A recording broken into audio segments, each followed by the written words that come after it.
السلام علیکم۔ Crime stories میں جو کہانی میں آپ کو سنا رہی ہوں اس کا عنوان ہے ڈینیل، ڈیزی اور ڈسپینسر۔ یہ اس کا 5واں حصہ ہے۔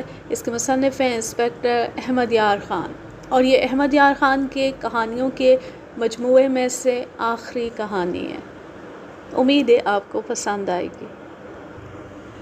مسٹر ڈینیل، تم نے ہمیں بڑی ہی قیمتی بات بتائی ہے۔ اب یہ بتاؤ کہ تمہیں یہ جو شبہ تھا کہ تمہاری بیوی ڈیزی کی دوستی عمران علی کے ساتھ تھی، اس کی صحیح پوزیشن کیا تھی؟ مجھے ڈیزی کے مرنے کا بہت افسوس ہے۔ وہ خوشگوار لڑکی اور بڑی اچھی بیوی تھی۔ اس کے قتل کے سلسلے میں آپ لوگوں نے تفتیش کی تھی۔ میں نے اس تفتیش میں آپ کو بتایا تھا کہ ڈیزی عمران کے ساتھ شادی کرنا چاہتی تھی، جس کے لیے وہ اپنا مذہب چھوڑنے کے لیے بھی تیار ہو گئی تھی۔ مجھے ڈیزی کے ساتھ شادی کرنے کو چرچ کے پادریوں نے کہا تھا۔ ادھر عمران کے والدین کو یہ پتہ چلا کہ وہ ایک کرسچین لڑکی کے ساتھ شادی کرنے کے لیے اپنا مذہب چھوڑ رہا ہے، تو اس کے بڑوں نے اس کی شادی ایک مسلمان لڑکی کے ساتھ کر دی۔ ڈیزی کے دل میں عمران کی محبت تھی، پھر بھی اس نے دل میں میری محبت پیدا کر لی۔ آپ کے لیے یہ بات شاید نئی ہو کہ موت سے تقریباً 1 مہینہ پہلے ڈیزی نے عمران سے ملنا چھوڑ دیا تھا۔ آپ یہ سن کر حیران ہوں گے کہ یہ بات ڈیزی نے خود مجھے بتائی تھی۔ تم نے یہ بات ہمیں ڈیزی کے قتل کی تفتیش میں تو نہیں بتائی؟ تم شاید یہی کہتے رہے تھے کہ ڈیزی عمران سے ملتی ملاتی رہتی تھی۔ صرف یہی نہیں، میں اب جو باتیں آپ کو بتا رہا ہوں یہ میں اس وقت بھی بتانا چاہتا تھا، لیکن آپ نے مجھے پہلے روز ہی قتل کا ملزم بنا لیا تھا اور مجھے کچھ اور بتانے کی مہلت ہی نہ دی۔ میں کہہ رہا تھا کہ ڈیزی نے عمران سے ملنا چھوڑ دیا تھا۔ ایک روز میں نے اسے طنزاً کہا کہ عمران شاید کہیں دلی سے باہر چلا گیا۔ ڈیزی سمجھ گئی۔ اس نے کہا وہ میرے ساتھ اس سلسلے میں ایک بات کرنا چاہتی ہے۔ اس نے بات یہ کی کہ عمران نے اس سے اس کے دفتر کی سیکرٹ معلومات لینے کی کوشش شروع کر دی تھی۔ یہ تو آپ کو معلوم ہے کہ ڈیزی ایئر ہیڈ کوارٹر میں ایک بڑے اہم ڈائریکٹوریٹ میں اسٹینو تھی۔ یہ مجھے معلوم تھا کہ اسے ایسی چٹھیاں ڈکٹیٹ کرائی جاتی تھیں جو ٹاپ سیکرٹ کے زمرے میں آتی تھیں۔ میری طرح ڈیزی بھی دیانتدار تھی۔ اس نے عمران کو صاف الفاظ میں کہہ دیا کہ وہ اپنے دفتر کی کوئی بات نہیں بتائے گی، کیونکہ اس نے حلف اٹھا رکھا ہے۔ مرنے تک ڈیزی عمران سے پھر نہیں ملی۔ مجھے یاد آیا کہ عمران کے نوکر نے ہمیں بتایا تھا کہ ایک رات ڈیزی عمران کے گھر گئی تھی اور کسی بات پر عمران اور ڈیزی کے درمیان ناراضگی پیدا ہو گئی تھی اور ڈیزی غصے کی حالت میں چلی گئی تھی، اور اس کے بعد وہ عمران کے گھر نہیں گئی۔ ڈینیل کا بیان خاصا لمبا تھا۔ میں نے اور ٹنیسا نے اسے کئی سوال پوچھے تھے۔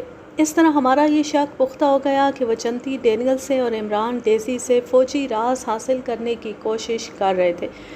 ڈینیل کا یہ بیان ہمارے بہت ہی کام آیا۔ ہمارے شکوک پختہ ہو گئے۔ ڈینیل کو ہم دونوں نے دوست بنا لیا اور اسے جانے کی اجازت دے دی۔ رات خاصی گزر گئی تھی۔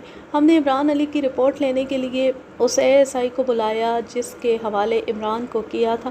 ASI نے بتایا کہ عمران علی کچھ بھی نہیں بتا رہا۔ ہم اپنے اپنے گھر چلے گئے۔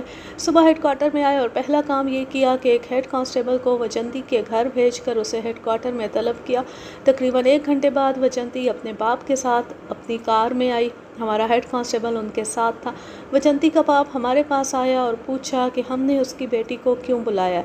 لالا جی مہاراج، آپ کی بیٹی کو ہم نے اس کرسچین لڑکی کے قتل کے سلسلے میں شامل تفتیش کیا تھا اور آپ کو یقین دلایا تھا کہ آپ کی بیٹی ہر لحاظ سے محفوظ رہے گی۔ کیا اس نے ہمارے خلاف کوئی شکایت کی تھی؟ نہیں انسپکٹر صاحب۔ تو اب بھی کوئی شکایت نہیں ہوگی۔ آپ چلے جائیں، ہم آپ کی بیٹی کو جلدی فارغ کر دیں گے۔ جے پال چلا گیا۔ وجنتی جے پال کے جانے کے بعد انسپکٹر ٹنیسن نے وجنتی سے پوچھا، عمران علی کے ساتھ تمہارے بڑے گہرے مراسم ہیں؟ نہیں، اس کے ساتھ میرا کوئی تعلق نہیں۔ عمران علی کہاں ہے؟ میں کیا بتا سکتی ہوں؟ تم بہت کچھ بتا سکتی ہو وجنتی۔ جو بات تم آج چھپا رہی ہو وہ کل بتا دو گی۔ کیا یہ بہتر نہیں کہ وہ بات آج ہی بتا دو؟ جس بات کا مجھے علم ہی نہیں وہ میں کیسے بتا سکتی ہوں؟ یہاں میں اس کہانی کو ذرا روک کر ایک ضروری بات بتانا چاہوں گا۔ ڈینیل نے اپنے بیان یا گفتگو میں انڈین نیشنل آرمی کا نام لیا تھا۔ میں اپنی کہانی میں اس آرمی کا ذکر کر چکا ہوں، اب پھر اس کا ذکر کروں گا۔ دوسری جنگ عظیم کے جو لوگ موجود ہیں انہیں یاد ہوگا کہ جاپان کی فوجوں نے بحر الکاہل کے تمام جزیروں پر قبضہ کر کے، سنگاپور، ملایا اور آج کے انڈونیشیا کے تمام علاقوں پر قبضہ کر کے برما پر بھی قبضہ کر لیا تھا اور وہاں سے انگریزوں کی انڈین آرمی کو پسپا کر دیا تھا۔ جاپانیوں نے انڈین آرمی کی پوری پلٹونیں جنگی قیدی بنا لی تھی۔ ادھر ہندوستان میں ایک بنگالی سبھاش چندر بوس کانگریس کا لیڈر تھا۔ وہ ہندوستان سے نکل کر کسی طرح جاپانیوں کے پاس چلا گیا اور انہیں بتایا کہ وہ ان کے لیے ہندوستان پر قبضہ بڑا آسان بنا دے گا۔ جاپانیوں نے اس کی پیش کردہ تجاویز کو قبول کر لیا۔ ان کے پاس انڈین آرمی کے جو جنگی قیدی تھے ان کی ایک فوج بنائی جس کا نام انڈین نیشنل آرمی رکھا گیا۔ یہ INA کے نام سے سارے ہندوستان میں مشہور ہو گئی۔ جاپانی اپنے اگلے مورچوں میں لاؤڈ سپیکروں سے انڈین آرمی کو خطاب کر کے ہندوستانی قیدیوں سے کہلواتے تھے کہ ہندوستان کو انگریزوں سے آزاد کرانا ہے تو اس طرف یعنی جاپان کی فوج کے مورچوں میں آ جاؤ۔ یہ اس وقت کی بات ہے جب انگریزوں نے برما پر جوابی حملہ کیا تھا۔ اس پروپیگنڈے کا یہ اثر ہوا کہ انڈین آرمی کے فوجی، سپاہی، عہدیدار اور افسر ادھر سے بھاگ کر ادھر جانے لگے۔ یہ فرار وسیع پیمانے پر نہیں تھا، کبھی کبھار کوئی نہ کوئی فوجی بھگوڑا ہو جاتا تھا۔ ہندوستان میں بھی INA کا پروپیگنڈا جاری تھا۔ اس کے پیچھے کانگریس کا ہاتھ تھا جو خالصتاً ہندوؤں کی جماعت تھی۔ بہت سے مسلمان بھی ادھر سے بھگوڑے ہو کر جاپانیوں کے پاس INA میں شامل ہونے چلے گئے تھے۔ اس انڈین نیشنل آرمی کا پول اس طرح کھلا کہ انگریزوں اور امریکیوں کے جوابی حملے کی تاب نہ لا کر جاپانی فوجیں پسپا ہونے لگی۔ کچھ مسلمان فوجی افسر جو INA کے ساتھ تھے ادھر سے فرار ہو کر پھر اپنی فوج میں آ گئے۔ انہوں نے بتایا کہ INA کانگریس کی ایک اسکیم ہے، اس کے ذریعے ہندوستان میں جاپانیوں کی مدد سے ہندو راج قائم کرنا چاہتے ہیں۔ INA میں کانگریس نے مسلمانوں اور سکھوں کو بھی یہ جھانسا دے کر شامل کر رکھا تھا کہ ہندوستان کو انگریزوں سے آزاد کرائیں گے اور ہندوستان میں ہندوؤں، سکھوں اور مسلمانوں کی مشترکہ حکومت ہوگی۔ ان دنوں مہاتما گاندھی کا یہ پروپیگنڈا زوروں پر تھا کہ ہندوستان میں رہنے والے لوگ ہندو، مسلمان اور سکھ بعد میں ہیں، پہلے سب ہندوستانی ہیں۔ ہندوؤں کا مطلب یہ تھا کہ مسلمان اپنے مذہب کو پیچھے رکھ کر سب سے پہلے اپنے آپ کو ہندوستانی کہلائیں، لیکن مسلمان ان کی ان باتوں میں نہیں آتے تھے۔ قومیت اور وطنیت ایک الگ موضوع ہے۔ ایک تھانے دار اتنا عالم فاضل نہیں ہو سکتا کہ وہ اس موضوع پر اتنا لمبا چوڑا مضمون لکھ سکے۔ میں اس کہانی کو مضمون کی شکل دے کر آپ کو بور بھی نہیں کرنا چاہتا۔ مختصر بات یہ ہے کہ ہندوؤں نے جاپانیوں کے ساتھ مل کر جو انڈین نیشنل آرمی بنائی تھی یہ کانگریس کی ایک چال تھی جس کا مقصد یہ تھا کہ ہندوستان کی فوج کو جاپانی فوج کے ساتھ ملا کر ہندوستان پر حملہ کرایا جائے اور ہندوستان سے انگریزوں کو بھگا کر ہندوستان میں ہندو راج قائم کیا جائے۔ ان دنوں ہندوؤں کو ایسی چال چلنے کی ضرورت اس لیے بھی پیش آئی تھی کہ 3 سال پہلے 23 مارچ سن 1940 کے روز مسلمانوں نے قرارداد پاکستان پاس کی تھی۔ سن 1943 تک مسلمان قائد اعظم کی قیادت میں ایک جھنڈے تلے جمع ہو گئے تھے اور مطالبہ پاکستان مسلمانوں کا جزو ایمان بن گیا تھا۔ انہی دنوں قائد اعظم نے ایک جلسہ عام میں قوم کو یہ نعرہ دیا تھا، پاکستان یا موت۔ میں بھی آخر مسلمان تھا، ہندوؤں کو میں بھی اپنا دشمن سمجھتا تھا اور مطالبہ پاکستان میرا بھی جزء ایمان تھا، اس لیے میں نے انڈین نیشنل آرمی کے متعلق بڑی دلچسپی سے معلومات فراہم کی تھی۔ 2-3 بھگوڑے فوجی میرے ہاتھ میں بھی آئے تھے۔ وہ ہندوستان کی فوج سے بھاگ کر برما میں جاپانیوں کے پاس چلے گئے تھے اور انڈین نیشنل آرمی میں شامل ہو گئے تھے۔ وہاں جب انہوں نے اصل صورتحال دیکھی تو ادھر سے بھاگ کر ادھر واپس آ گئے۔ انہوں نے بتایا کہ انڈین آرمی کے 3-4 کیپٹن جاپانیوں کے پاس INA کے جرنیل بنے ہوئے ہیں اور انہوں نے ہندوستان کو آپس میں تقسیم کر رکھا ہے۔ مجھے بتایا گیا کہ یہ 3-4 کیپٹن ہندوستان کے خود ساختہ بادشاہ بنے ہوئے ہیں۔ ان کا انجام یہ ہوا کہ انگریزوں اور امریکیوں کے جوابی حملے سے جاپانی بری طرح پسپا ہوئے، پھر انہیں شکست ہوئی اور ایٹم بم نے جاپان سے ہتھیار ڈلوا لیے۔ INA کے یہ 3-4 کیپٹن شاہ نواز، ڈھلو وغیرہ پکڑے گئے۔ دلی لال قلعے میں ان کا کورٹ مارشل ہوا۔ ان کا وکیل صفائی پنڈت جواہر لال نہرو تھا جو بعد میں ہندوستان کا پہلا وزیر اعظم بنا تھا۔ اس کے بعد تو INA پوری طرح بے نقاب ہو گئی تھی۔ میں نے یہ سیاسی پس منظر اس لیے بیان کیا کہ قارئین کو پتہ چلے کہ یہ کیس اصل میں کیا تھا۔ یہ صرف جاسوسی کا کیس نہیں تھا، بلکہ وجنتی اور اس کا باپ INA کے لیے زمین ہموار کر رہے تھے اور ان کی سرگرمیاں مسلمانوں کے لیے تباہ کن تھی۔ اس لحاظ سے میں مسلمانوں کی حیثیت سے اس کیس کو یوں دیکھ رہا تھا جیسے اس کے ملزم میرے دشمن ہوں۔ یہی وجہ ہے کہ جب وجنتی ہمارے سامنے آئی تو میرے تن بدن کو آگ لگ گئی۔ میں انسپکٹر ٹنیسن کو موقع ہی نہیں دے رہا تھا کہ وہ بھی وجنتی سے کچھ پوچھے۔ میں اس سے پوچھ رہا تھا کہ عمران علی کہاں ہے؟ اس نے لا علمی کا اظہار کیا۔ میں نے اسے دھمکی دی تھی کہ جو بات اس نے کل بتا دینی ہے وہ شرافت سے آج ہی بتا دے۔ اس دھمکی کے باوجود وہ اپنی ضد پر قائم تھی۔ میں نے پوچھا، ایلڈیسوس کون ہے؟ میں کسی ایسے آدمی کو نہیں جانتی۔ کون ہے یہ آدمی؟ یہ وہ آدمی ہے جو اس رات کلکتہ سے پنجاب میل پر دلی آیا ہے اور اسے اسٹیشن سے لانے کے لیے تمہاری گاڑی گئی تھی۔ ہاں، اس نے ذرا سوچ کر جواب دیا۔ مجھے یاد آ گیا، ہماری گاڑی پتا جی کا ایک دوست مانگ کر لے گیا تھا۔ کہتا تھا کہ اس کا کوئی عزیز کہیں سے آ رہا ہے اور اسے اسٹیشن سے لانا ہے۔ اس کے ہونٹوں پر ہلکی سی مسکراہٹ آ گئی جسے دیکھ کر میں حیران رہ گیا کہ وہ CIA کے پاس شامل تفتیش ہو کر بھی مسکرا رہی ہے۔ حیرت کی بات یہ بھی تھی کہ وہ بہت بڑا جھوٹ بول رہی تھی اور اس کے چہرے پر ذرا سا بھی خوف نہیں تھا۔ میں نے انسپکٹر ٹنیسن کو دیکھا۔ وہ ایسے انہماک سے وجنتی کو دیکھ رہا تھا جیسے وہ بھول گیا ہو کہ وہ CIA کا انسپکٹر ہے اور وجنتی زیر تفتیش ملزمہ ہے۔ یہ صحیح تھا کہ وجنتی خطرناک طور پر خوبصورت تھی، لیکن ایک انگریز پولیس انسپکٹر کا اس میں اتنا زیادہ کھو جانا میرے لیے حیرت انگیز تھا۔ انسپکٹر ٹنیسن نے ایک روز میرے ساتھ وجنتی کے متعلق باتیں کرتے ہوئے یہ الفاظ بھی کہے تھے کہ اسے یوں محسوس ہوتا ہے جیسے اسے وجنتی سے محبت ہو گئی ہو۔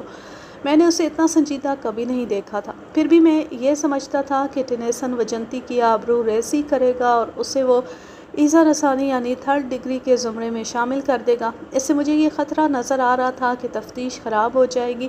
میں اپنے جذبات بیان کر چکا ہوں، جو مختصراً یوں تھے کہ میں اس ہندو لڑکی کو اور اس کے باپ کو اپنی قوم کا اور اپنا ذاتی دشمن سمجھ رہا تھا۔ وجنتی نے ایلڈیسوس سے لا تعلق اور لا علمی کا اظہار کیا تو میں نے اس سے پوچھنا شروع کر دیا کہ اس رات کو وہ کہاں کہاں گئی تھی۔ وہ کوئی ایک بھی بات تسلیم نہیں کر رہی تھی۔ انسپکٹر ٹنیسن اٹھا اور مجھے باہر لے گیا۔ اس تفتیش کے سلسلے میں اس نے مجھے ایک کام بتایا اور کہنے لگا کہ میں گاڑی لے لوں اور ابھی چلا جاؤں۔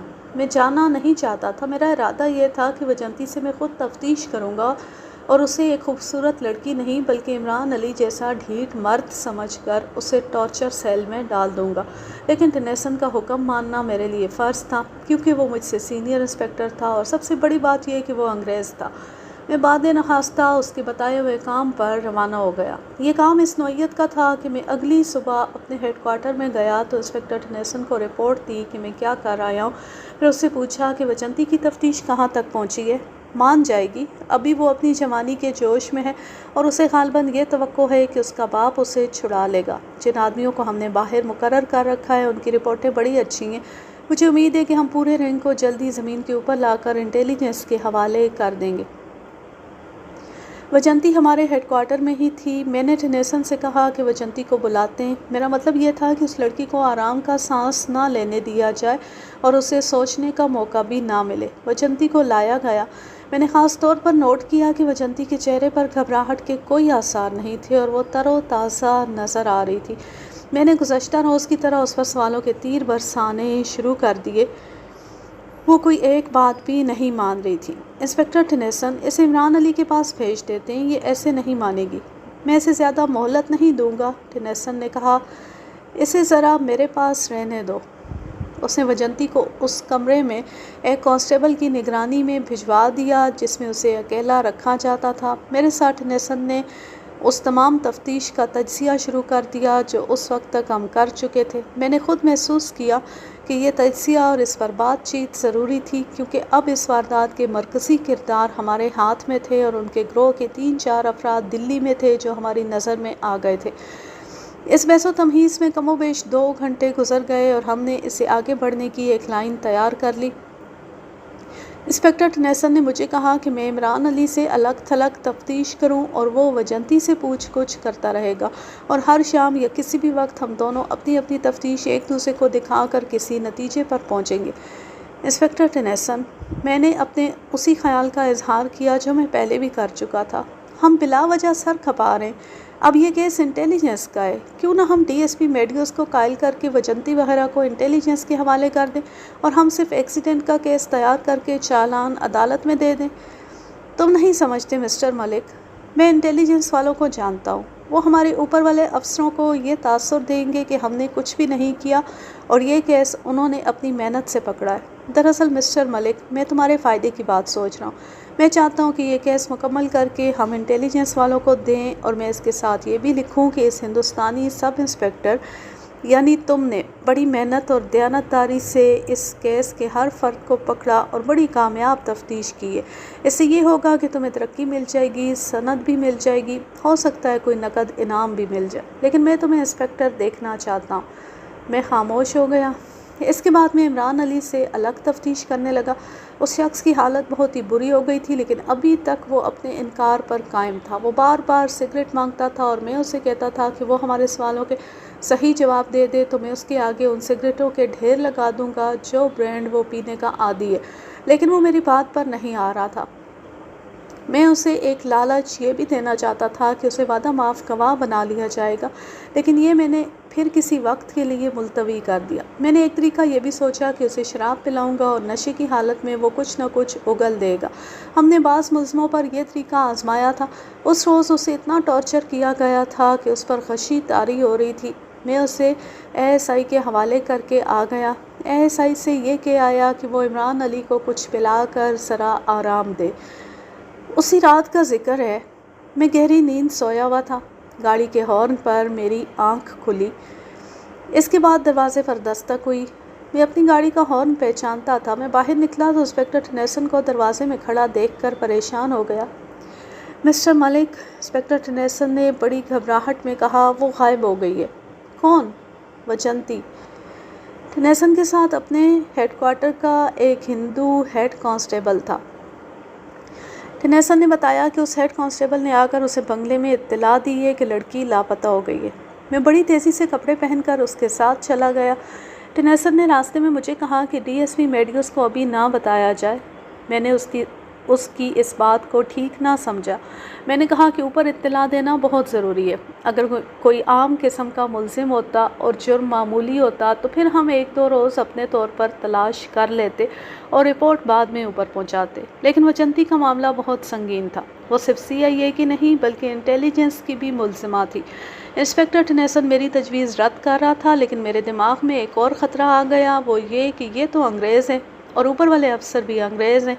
کہیں ایسا نہ ہو کہ یہ ساری ذمہ داری مجھ پر ڈال دے۔ میں نے ٹنیسن پر زور دیا کہ ہماری سب سے پہلی کارروائی یہ ہونی چاہیے کہ ڈی ایس پی کو اطلاع دی جائے۔ میں کہتا ہوں کہ ابھی اوپر رپورٹ نہیں دیں گے۔ انسپکٹر ٹنیسن نے ایک حکم کے لہجے میں کہا۔ انسپکٹر ٹنیسن، میں اپنی ذمہ داریوں کو سمجھتا ہوں۔ اگر تم رپورٹ دینے سے ڈرتے ہو تو میں رپورٹ دوں گا۔ اگر تمہیں یہ توقع ہے کہ صبح تک لڑکی مل جائے گی یا وہ خود ہی واپس آ جائے گی تو یہ ایسی خوش فہمی ہے جس میں تم جیسے تجربے کار پولیس آفیسر کو مبتلا نہیں ہونا چاہیے۔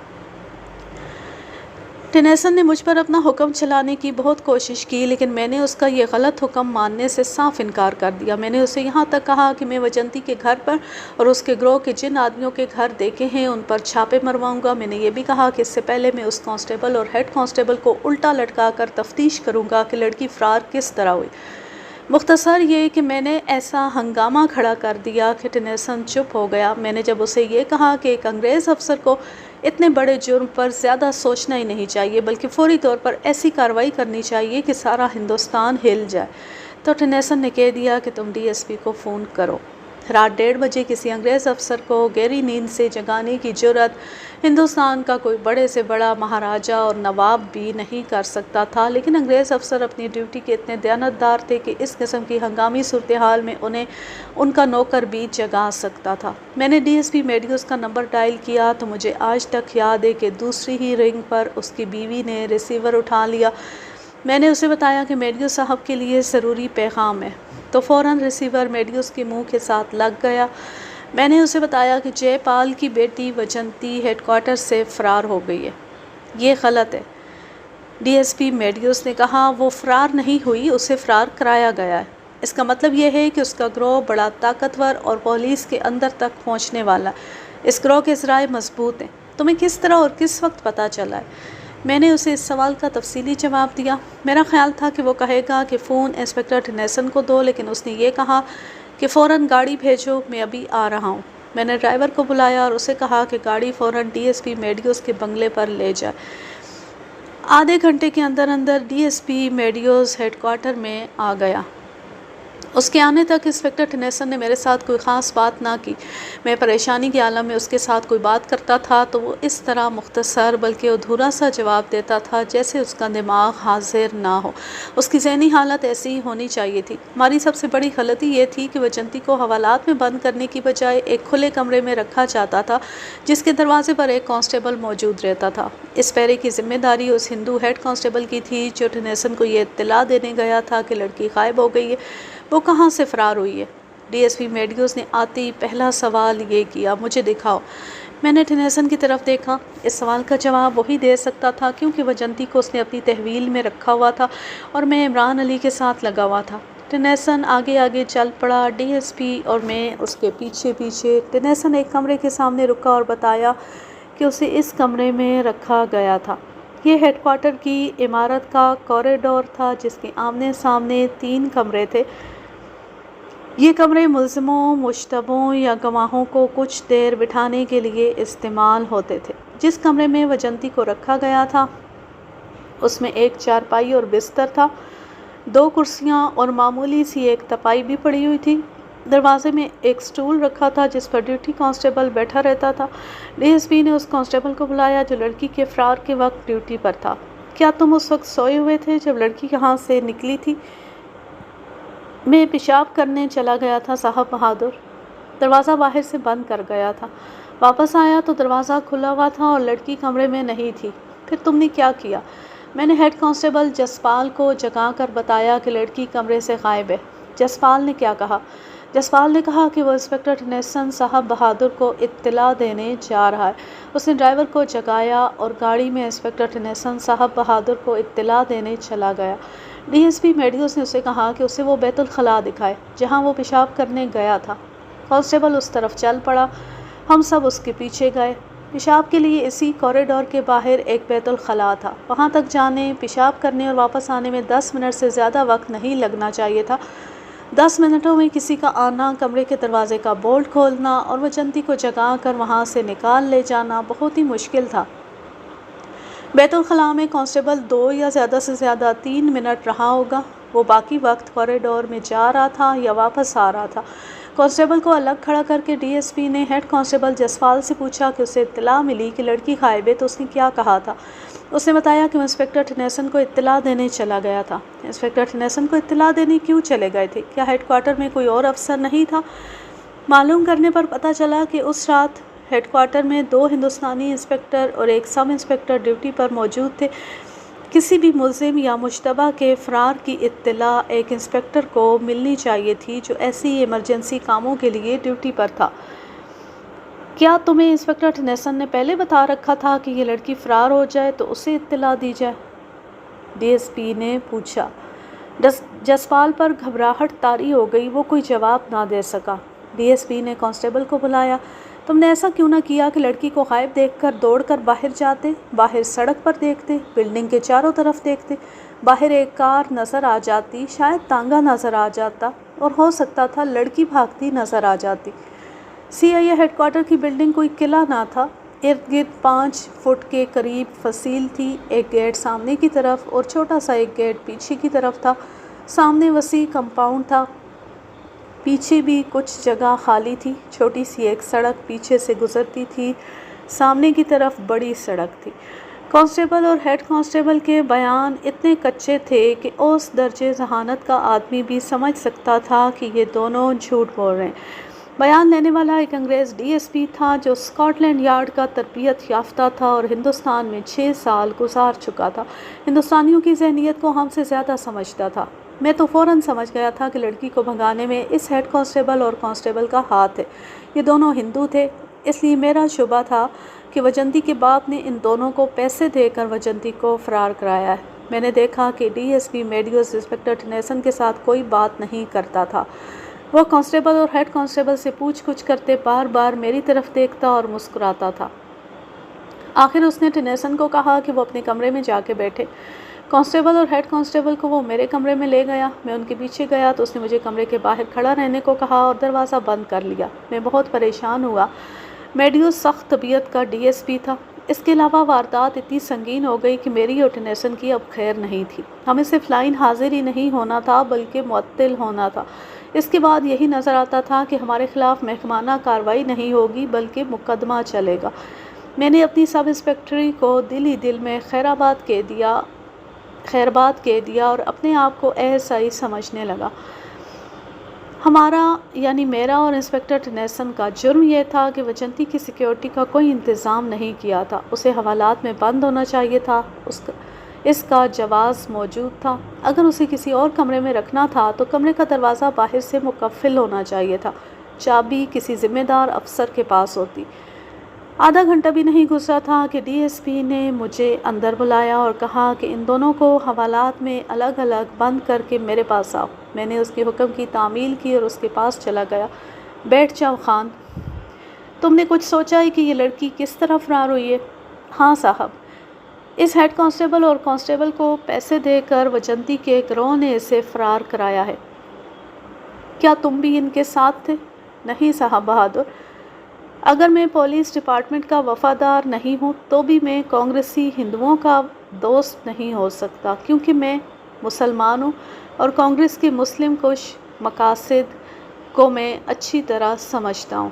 اس نے مجھ سے اس طرح پوچھ گچھ اور جرح کی جس طرح ہم مشتبہوں سے کیا کرتے تھے۔ میرا دماغ حاضر تھا اور میرے ضمیر پر کسی جرم کا بوجھ نہیں تھا، اس لیے میں ہر سوال کا جواب وضاحت سے دیتا رہا۔ اس نے مجھ پر 1 گھنٹہ صرف کر دیا۔ تم تجربے کار پولیس آفیسر ہو خان، کیا تم نے بھی ضروری نہیں سمجھا تھا کہ اس لڑکی کو حوالات میں بند ہونا چاہیے؟ ہاں صاحب، میں نے صرف سوچا ہی نہیں تھا بلکہ یہ میرا فیصلہ تھا کہ اس لڑکی کو حوالات میں بند ہونا چاہیے، لیکن انسپکٹر ٹنیسن نے میرے خلاف فیصلہ دیا۔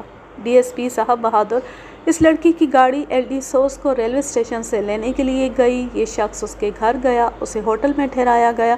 وجنتی اسے اپنے گھر سے ہوٹل میں لے گئی، وہاں سے ایک آدمی کو اس کے گھر لے گئی، پھر ایک آدمی کو ہمارا ہیڈ کانسٹیبل اس کے گھر تک لے گیا، مگر وجنتی نے ہمارے سامنے یہ سب ماننے سے انکار کر دیا۔ میں نے انسپکٹر ٹنیسن سے کہا کہ اسے ہمارے حوالے کرو، میں اس لڑکی کو 3rd ڈگری میں ڈالنا چاہتا تھا، مگر انسپکٹر ٹنیسن نہیں مانا۔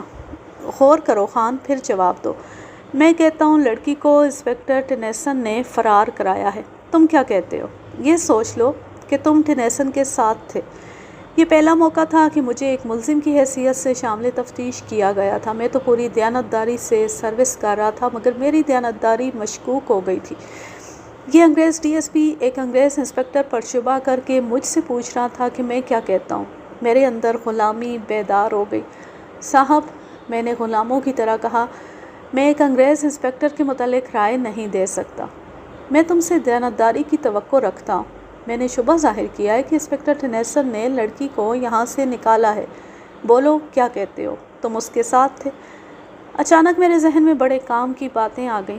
صاحب، میں آپ کی حوصلہ افزائی کے باوجود ایک انگریز افسر کے خلاف بات نہیں کروں گا، لیکن آپ نے یہ جو کہا ہے کہ میں وجنتی کی تفتیش میں انسپکٹر ٹنیسن کے ساتھ تھا، اس کا پورا جواب دوں گا۔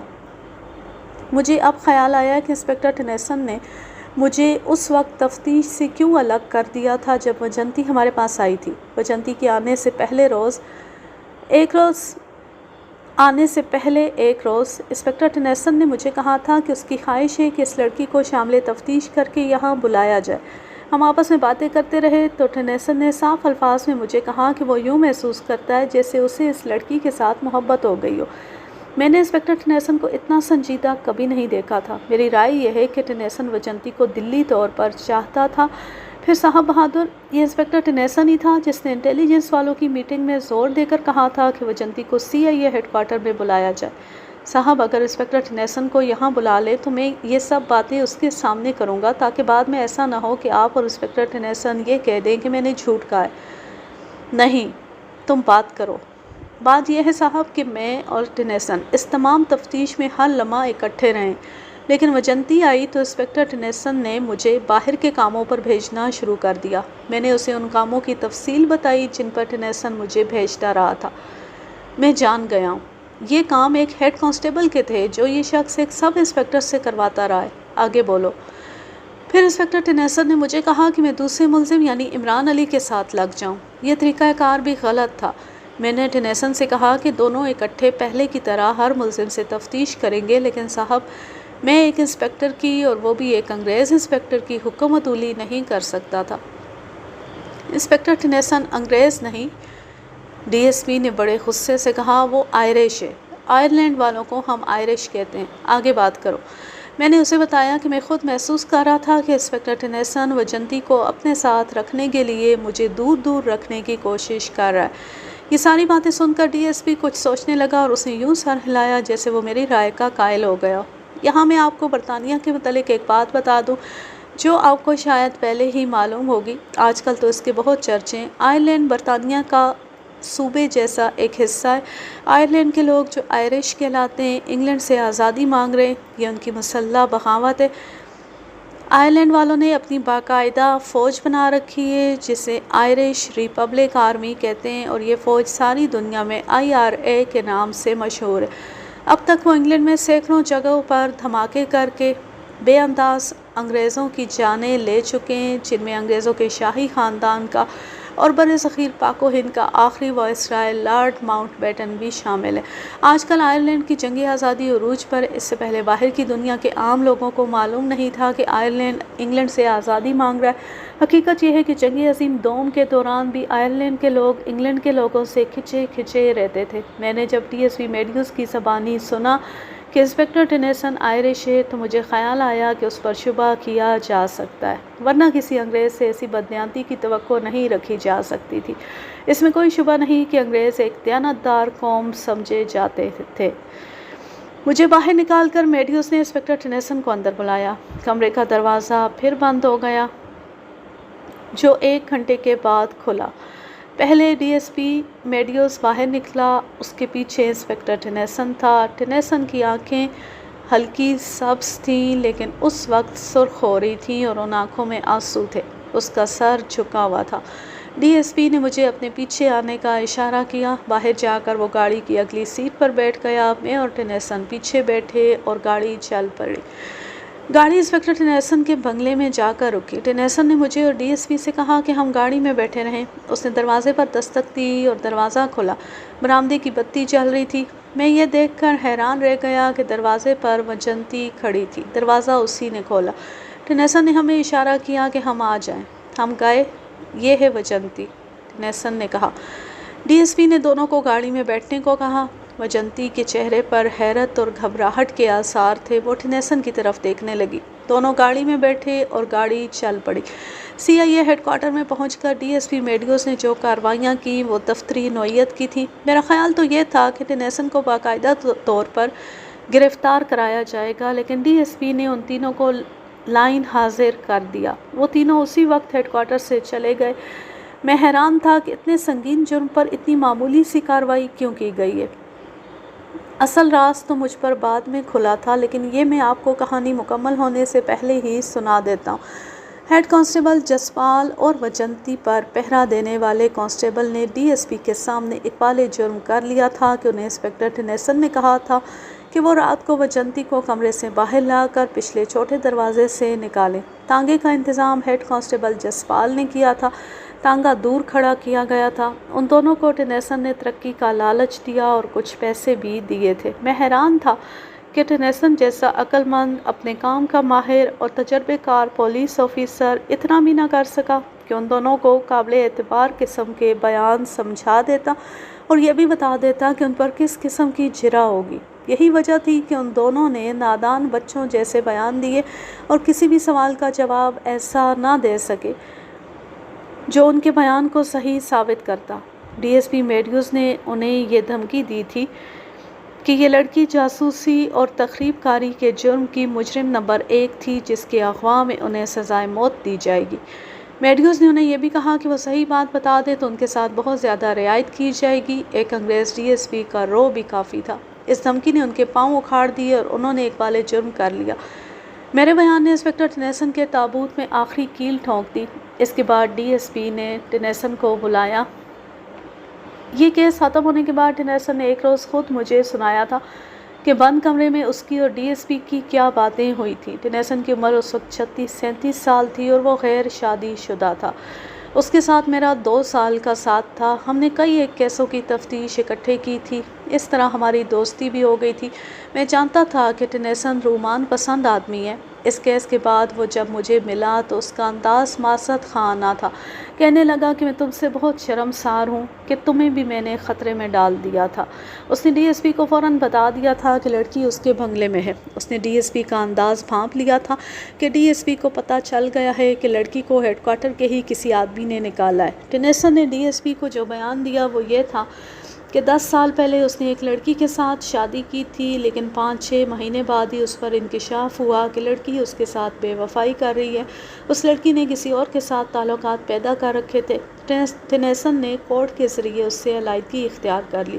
وہ ایسا دل برداشتہ ہوا کہ اس نے پھر شادی کا نام تک نہ لیا۔ اس سے پہلے بھی ٹنیسن کے ساتھ میری گپ شپ رہتی تھی۔ وہ کہا کرتا تھا کہ شادی جسموں کا نہیں دلوں کا ملاپ ہوتا ہے۔ اس نے گزرے ہوئے 10 برسوں میں 2-3 لڑکیاں دیکھی، ان میں سے ہر لڑکی اس کی پسند کی تھی، لیکن یہ اس کا وہم تھا یا کسی طرح اسے پتہ چل گیا کہ ان میں سے کوئی بھی وفا نہیں کرے گی۔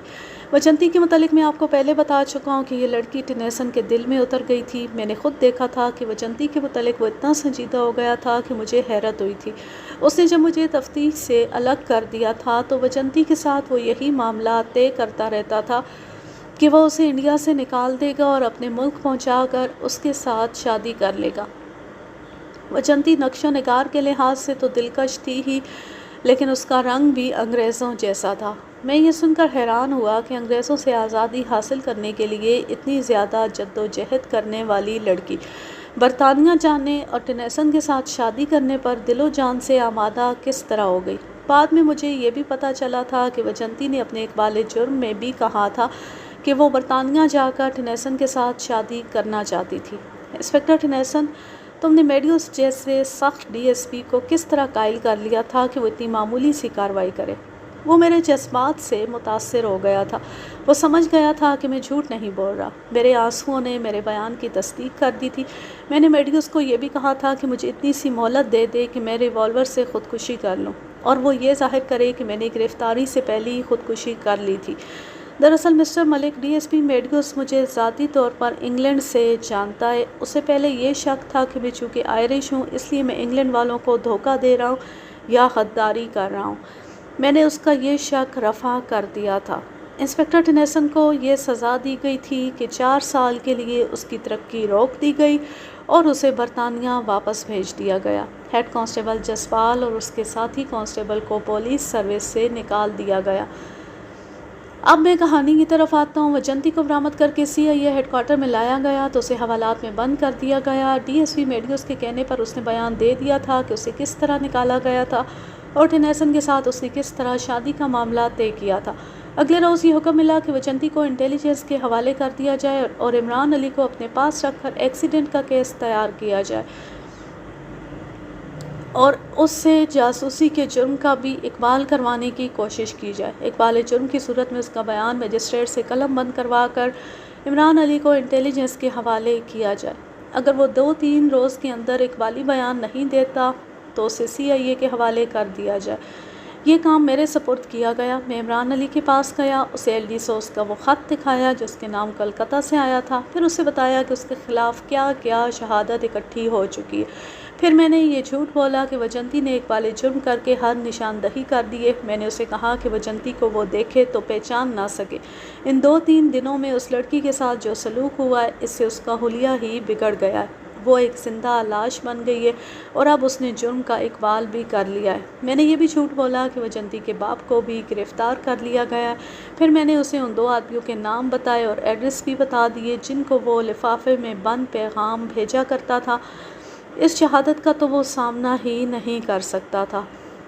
اسے اس کی جسمانی اور ذہنی حالت نے اقبال جرم پر مجبور کر دیا۔ اس کی سب سے بڑی کمزوری شراب اور سگریٹ تھی۔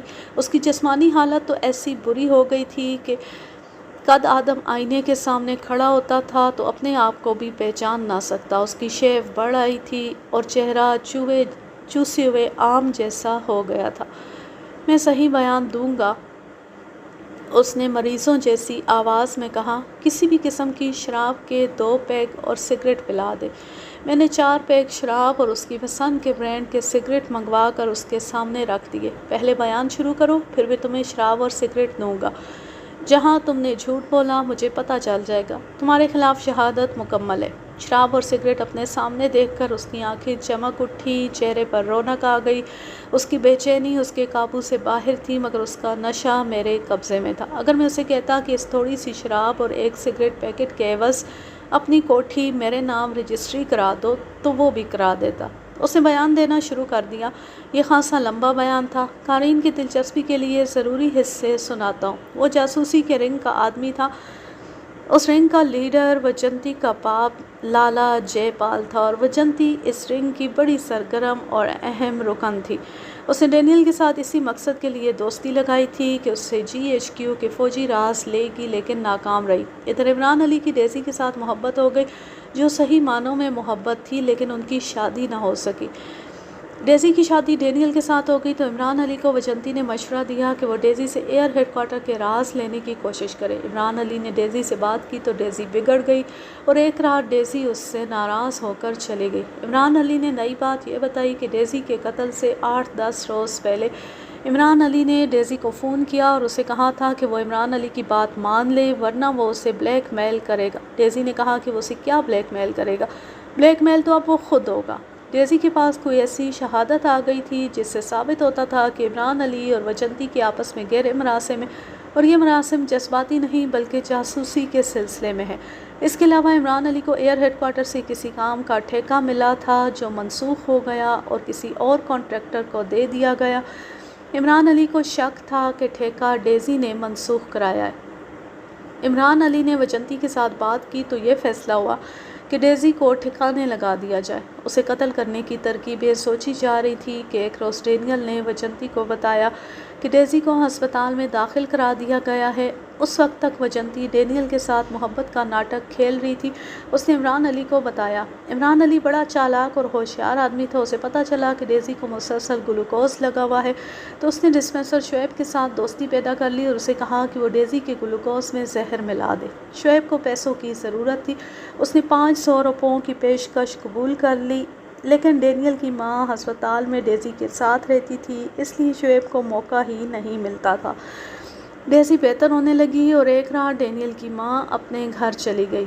شعیب کو موقع مل گیا اور اس نے ایک زہریلی دوائی گلوکوز کی نالی میں انجیکٹ کر دی اور ڈیزی کو ہلاک کر کے 500 روپوں کا حق ادا کر دیا۔ اس نے ڈیزی کے قتل کی تفتیش میں ہمیں جو بیان دیا تھا وہ اسے عمران اور وجنتی نے بتایا تھا۔ اس میں شعیب کی اپنی استادی بھی شامل تھی۔ انہوں نے ڈینیل کو اس بیان میں پکا ملزم بنا دیا تھا۔ وجنتی اور عمران علی نے ہمیں جو بیان دیے تھے وہ بھی ڈینیل کے خلاف تھے۔ میرے روکنے کے باوجود انسپکٹر ٹینیسن نے جلد بازی کی تھی اور انہی کے بیانات پر ڈینیل کے خلاف مقدمہ تیار کر دیا، بلکہ ان سے مزید جھوٹ بھی بلوائے۔ خدا نے انصاف کیا کہ ڈینیل ہائی کورٹ سے بری ہو گیا اور ڈسپنسر شعیب کو اسی شخص سے مروایا جس نے اسے پیسے دے کر ایک بے گناہ عورت کو قتل کرایا تھا۔ ہمارا شک بلکہ یہ یقین تھا کہ عمران علی نے شعیب کو قتل کرنے کے لیے اسے کار سے ٹکر ماری تھی، لیکن عمران علی نے اقبالی بیان میں کہا کہ یہ غلط ہے۔ اسے معلوم ہی نہیں تھا کہ اس کے آگے جو سائیکل سوار جا رہا ہے وہ شعیب ہے۔ عمران علی شراب کے نشے میں تھا اور اس سے گاڑی سنبھالی نہیں جا رہی تھی۔ میں نے اپنے ہیڈ کوارٹر میں ٹیلی فون پر عمران علی اور وجنتی کی جو گفتگو سنی تھی، اس میں انہوں نے شعیب کے قتل کی کوئی بات نہیں کی تھی، حالانکہ انہوں نے بڑی نازک اور انتہائی خفیہ باتیں کی تھیں۔ ان کی گفتگو سے صاف پتہ چلتا تھا کہ انہیں معلوم ہی نہیں تھا کہ اس نے شعیب کو ٹکر ماری ہے۔ یہ تو خدا کی بے آواز لاٹھی چلی تھی۔ قاتل مارا گیا اور عمران علی اور وجنتی قانون کے شکنجے میں آ گئے۔ عمران علی نے اپنے اقبالی بیان میں تفصیل سے بتایا کہ وہ اور وجنتی جے پال کی لیڈرشپ میں INA کے لیے کام کر رہے تھے اور راز کی باتیں جاپانیوں تک پہنچاتے تھے۔ ان کے گروہ میں کلکتہ کے چند ایک بنگالی بھی تھے اور یہ سارا کام ہندوستان میں ہندو راج قائم کرنے کے لیے ہو رہا تھا۔ میں نے عمران علی کا بیان مجسٹریٹ سے قلم بند کروا کے اسے جوڈیشل حوالات میں نہ جانے دیا کیونکہ وہ انٹیلیجنس کو مطلوب تھا۔ وجنتی انٹیلیجنس کے پاس تھی۔ اس محکمے نے 2 دنوں میں وجنتی کے باپ لالا جے پال کو اور ان کے رنگ کے ان آدمیوں کو جن کی نشاندہی ہم نے کی تھی گرفتار کر لیا۔ چونکہ ابتدائی تفتیش میں نے کی تھی اس لیے انٹیلیجنس والے وقتاً فوقتاً مجھے بلاتے تھے۔ میں نے ایک روز وجنتی کو دیکھا۔ اس کا چہرہ بتا رہا تھا کہ اس پر کیسا کیسا تشدد کیا گیا ہے۔ اس کے چہرے پر نہ حسن رہا تھا نہ جوانی کی رمق رہی تھی۔ وہ اپنی قدرتی چال چلنے سے بھی معذور ہو گئی تھی۔ اسے ایک بالی جرم کروا لیا گیا تھا۔ اس رنگ کے بہت سے ممبر پکڑے گئے تھے۔ 2 آدمی کلکتہ سے بھی گرفتار ہوئے تھے۔ 1 سال بعد جاپان کی شکست کے چند مہینے پہلے وجنتی، عمران علی اور لالا جے پال کو 14 سال سزائے قید دی گئی۔ اس رنگ کے دوسرے آدمیوں کو بھی لمبی سزائیں دی گئی تھیں۔ عمران علی کو دوسری عدالت سے شعیب کو ایکسیڈنٹ میں ہلاک کرنے کے جرم میں 4 سال مزید سزائے قید دی گئی۔ یہ سب خوش قسمت تھے کہ 3 سال بعد ہندوستان آزاد ہو گیا۔ میں تو انسپکٹر بن کر پاکستان آ گیا تھا۔ کچھ عرصے بعد لاہور میں دلی کے ایک آدمی سے ملاقات ہوئی۔ وہ اس کیس سے واقف تھا۔ اس نے بتایا کہ آزادی ملنے کے فوراً بعد ان سب کو رہا کر دیا گیا تھا۔ اب وہ مجرم نہیں بلکہ ہندوستان کی جنگ آزادی کے ہیرو تھے۔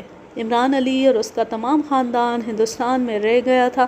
اس خاندان پر ہندوؤں کا اثر تھا، اس لیے یہ خاندان وہیں خوش رہ سکتا تھا۔ یوں یہ کہانی اپنے اختتام کو پہنچی۔ اب میں لیتی ہوں آپ سے اجازت۔ جہاں رہیں خوش رہیں، شاد و آباد رہیں، ہنستے مسکراتے رہیں۔ اللہ حافظ، اللہ نگہبان۔